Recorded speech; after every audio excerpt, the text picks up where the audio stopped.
Very good morning everyone. मैं आपका reasoning का टीचर दिनेश।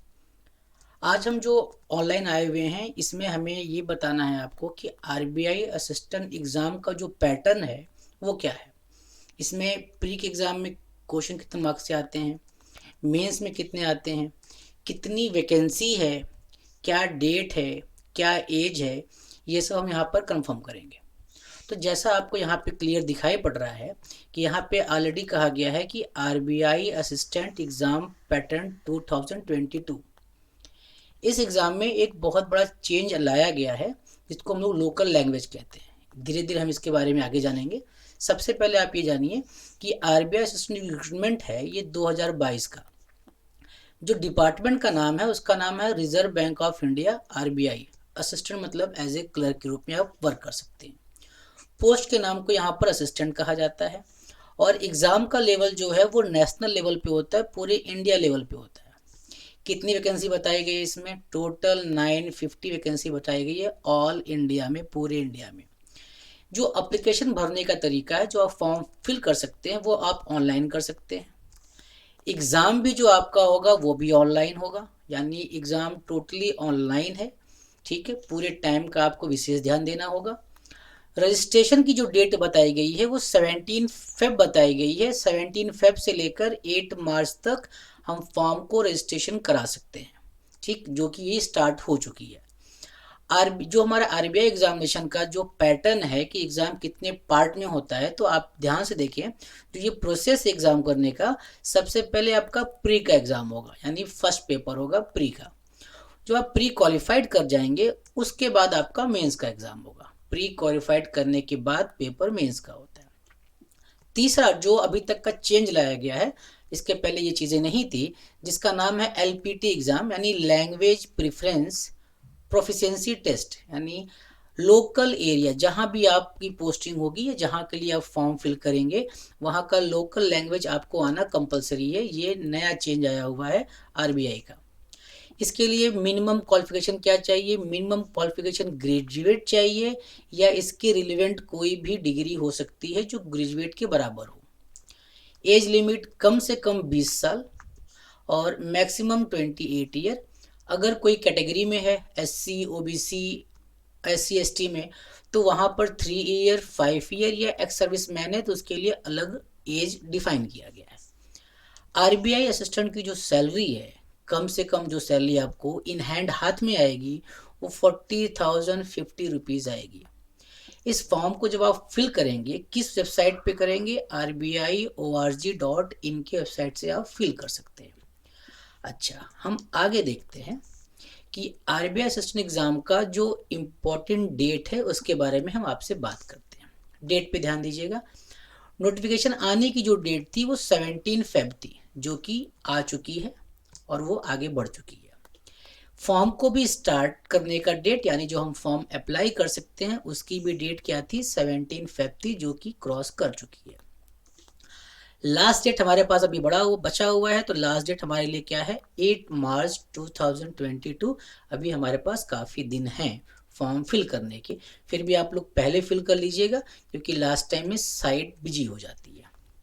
जो हमारा एग्ज़ाम और एडमिट कार्ड की बात की जाए, जो एडमिट कार्ड डाउनलोड करने का एक अप्रोक्सीमेट डेट बताया जाता है कि मार्च के 2nd या 3rd वीक में आप अपना प्रीलिम का एडमिट कार्ड डाउनलोड कर सकते हैं।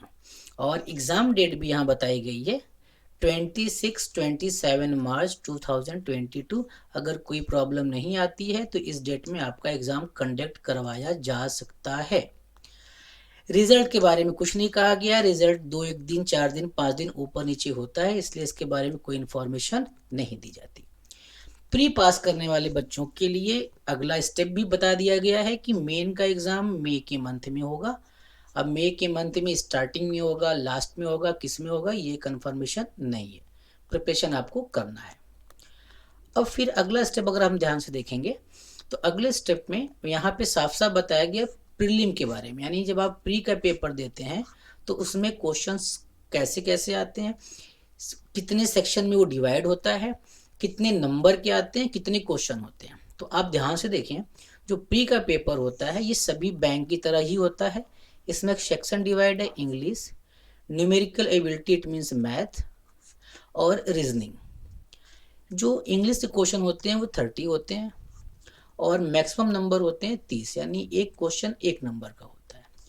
सेम केस देखे आगे बढ़ा जाए, क्वांट्स में होते हैं 35, नंबर भी होते हैं 35, यानी ईच क्वेश्चन 1 मार्क्स के। रीजनिंग में भी क्वेश्चन होते हैं 35 और अटेम्प्ट नंबर जो मिलते हैं 35, यानी सभी ईच क्वेश्चन 1 नंबर के दिए गए हैं। आपको 100 क्वेश्चन मिलेंगे, 100 नंबर दिए जाएंगे, एक क्वेश्चन एक नंबर का होता है। अगर हम आगे बात करें तो पूरा पेपर ये पूरे 1 घंटे का होता है, 1 घंटे में आपको 100 क्वेश्चन सॉल्व करने होते हैं। अब आगे की बात करते हैं तो ध्यान देंगे इसमें एक नेगेटिव मार्किंग भी होती है, यानी जब आप कोई क्वेश्चन रॉन्ग करते हैं तो वहाँ 0.25 नंबर, इट मीन्स 1/4 नंबर आपके डिडक्ट कर दिए जाएंगे, कट कर दिए जाएंगे। बात समझ में आ गई? तो आगे बढ़ते हैं अगले स्टेप में। ये प्री का पॉइंट था कि आपको 1 घंटे में 100 क्वेश्चन सॉल्व करने हैं और मैक्सिमम से मैक्सिमम अटेम्प्ट करने हैं। अगर मैं बताऊं, लास्ट ईयर कट ऑफ के अकॉर्डिंग जो भी कट ऑफ जाती है 90 प्लस या 85 प्लस के अकॉर्डिंग कट ऑफ जाती है इनकी, according to high merit rate. अब जब अपने प्री का एग्जाम देख लिया तो प्री के एग्जाम के बाद जो हमारा अगला पॉइंट आएगा पास होने के बाद, वो मेंस का पेपर आएगा। तो मेंस के पेपर में सेक्शन 3 से 5 हो जाते हैं। क्या एक्स्ट्रा इंक्रीज होता है सेक्शन में? देखिए, इंग्लिश, इंग्लिश हमारे पास, न्यूमेरिकल एबिलिटी, रीजनिंग, ये हमारे पास 3 तो पहले थे, बट क्वेश्चन बढ़ गए, इंक्रीज हो गए। पहले इंग्लिश में 30 हुआ करते थे, रीजनिंग मैथ में 35 हुआ करते थे, बट अगर आप यहाँ देखेंगे तो इंग्लिश 40, मैथ 40, रीजनिंग 40, और नंबर भी कितने हो गए? 40। दो चीज़ यहाँ पे एक्स्ट्रा ऐड होती है, जो सब्जेक्ट है कंप्यूटर नॉलेज और जनरल अवेयरनेस यानी जीए। यहाँ पर भी 40 क्वेश्चन, 40 मार्क्स। कहने का मतलब है पूरे मेंस के पेपर में 200 क्वेश्चन आएंगे और 200 नंबर के क्वेश्चन होंगे। सेम चीज़ कि आपके एक क्वेश्चन एक नंबर के होंगे। एग्ज़ाम की बात की जाए, एग्ज़ाम टोटल हमारे 2 घंटे पेपर होगा, यानी 120 मिनट का एग्ज़ाम मेंस का दिया जाएगा। ठीक, आपको पहले बता दिया गया है इसमें 5 सेक्शन होते हैं, 5 सेक्शन पेपर होते हैं, 200 क्वेश्चन 200 नंबर के होते हैं। यहाँ पर भी नेगेटिव नंबर आता है, नेगेटिव में आप 0.25 मार्क्स का रॉन्ग का कट किया जाता है, यानी एक क्वेश्चन गलत होने पर 0.25 नंबर डिडक्ट किए जाएंगे। फिर वही केस 1/4 पार्ट आपका क्या होगा? कट हो जाएगा, यानी एक नंबर का 2.5। अब उस पॉइंट पे आते हैं जो पॉइंट अभी नया यूज़ किया गया है। नया कहने का मतलब अभी तक लोकल लैंग्वेज की बात नहीं की जाती थी। अब यहाँ आरबीआई असिस्टेंट में क्या होगा? एलपीटी का मतलब होता है लैंग्वेज प्रोफिशिएंसी टेस्ट, यानी आप लोकल लैंग्वेज की भी ज्ञाता होनी चाहिए आप जहाँ से फॉर्म फिल करेंगे। साफ साफ क्या लिखा हुआ है? आरबीआई लेटेस्ट नोटिफिकेशंस अनाउंस और new change in the RBI examination pattern assistant candidate now will have the appear for language proficiency test, यानी आपको एक लोकल लैंग्वेज आनी चाहिए जहाँ से आप फॉर्म फिल कर रहे हैं।